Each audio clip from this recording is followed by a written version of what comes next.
बेटा आप जैसा आपको पता है कि यूपी बोर्ड यानी कि यूपी स्टेट बोर्ड हो गया या फिर आप सीबीएसई या आईसीएसई सभी की जो एग्ज़ाम की डेट है वो डिक्लेयर हो चुकी है। फ़ेब में आपके एग्ज़ाम है तो इसका मतलब ये है कि आप सभी लोग एक अच्छे से प्रिपरेशन कर रहे होंगे। क्योंकि आपको पता है कि अगर आप 10th में कम मार्क्स के साथ अगर पास होते हैं तो इसका पछतावा आपको हमेशा रहेगा।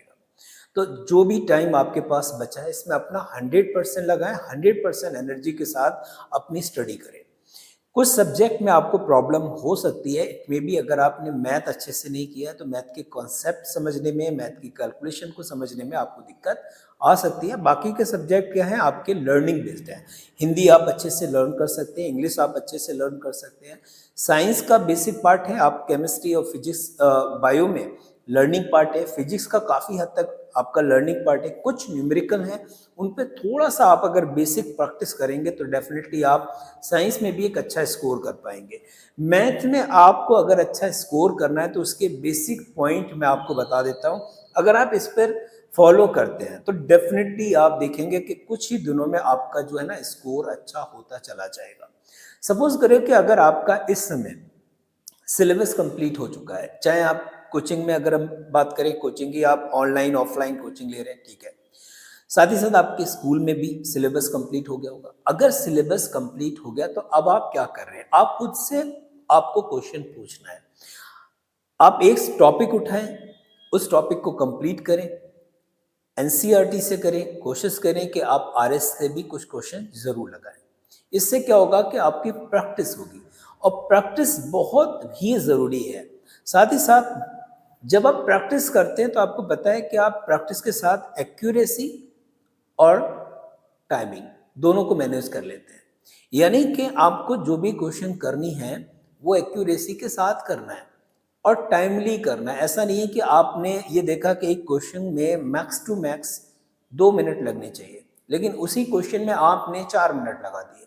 अब आप समझें कि किसी भी हाल में आप अच्छा स्कोर नहीं कर पाएंगे क्योंकि आप क्वेश्चन छोड़ के आएंगे। अगर नहीं भी छोड़े तो कुछ क्वेश्चन आप जल्दबाजी में गलत करके आ जाएंगे। तो अब ये दोनों चीजें आपकी कैसे मैनेज होंगी, वो होंगी आपकी प्रैक्टिस से। तो मैक्सिमम आपको ना प्रैक्टिस करनी है। जो टॉपिक आपने अच्छे से किए हैं उनको भी और अच्छे से प्रैक्टिस करें जिससे कि कोई भी एक सिंगल क्वेश्चन आपका मिस ना हो पाए। दूसरा, जो प्रैक्टिस सेट है, प्रैक्टिस सेट खूब लगाएं। कोशिश करें कि ऑल्टरनेट डे पे वीक में 2 तो प्रैक्टिस सेट, अगर 2 नहीं लग रहे हैं तो एटलीस्ट एक प्रैक्टिस सेट तो आप जरूर लगाएं मैथ का। प्रैक्टिस सेट अच्छे से लगाएं। साथ ही साथ आपने क्या करना है, जो प्रीवियस ईयर के क्वेश्चन पेपर हैं उनको जरूर सॉल्व करें। और जितना मटेरियल आपके आपके स्कूल से आपको मिल रहा है, कोचिंग से मिल रहा है, ऑनलाइन स्टडी के लिए आपको मिल रहा है, ए टू जेड प्रैक्टिस करें। रात को थोड़ा सा लॉन्ग टाइम लेके लंबे समय तक आप स्टडी करें, क्योंकि ये जो 2 महीने 1.5 महीना आपके पास बचा हुआ है बेटा, ये दोबारा आपको वापस नहीं मिलेगा। अगर परसेंटेज आपकी डाउन हो गई मतलब हो गई।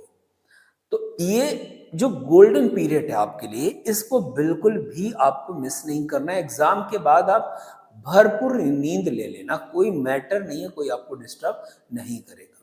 आपको मन करे तो आप 1 महीने किताब भी उठा के मत देखना, लेकिन इस टाइम पे आपको बिल्कुल भी कंजूसी नहीं करनी है। दिल लगा के बाई हार्ट खूब मेहनत से पढ़ना और डेफिनेटली आप देखेंगे कि आपके रिजल्ट में, आपकी जो ओवरऑल परफॉर्मेंस है उसमें आपको इम्प्रूवमेंट जरूर मिलेगा।